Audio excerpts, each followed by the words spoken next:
Antzina batek genekan, gelitxo garraren puntun, makilak elkartzen txugu, elkarren kontra jarri, eta esku zaldatzen txugu hor. Eta bitartin buelman.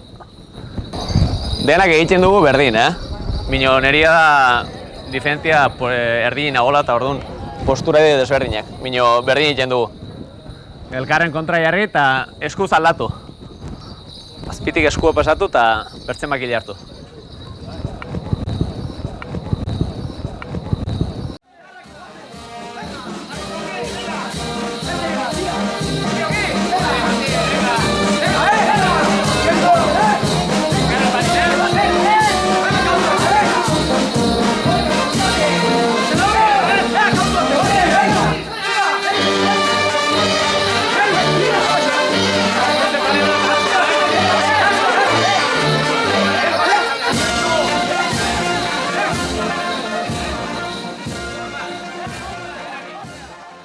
Hau da ezpatantzaien Sanfreña unien egiten duen pausotako bat, 20 berriz errepikatzen ibiltzeko elizako makil gurutzia o gurutzia izen ziona.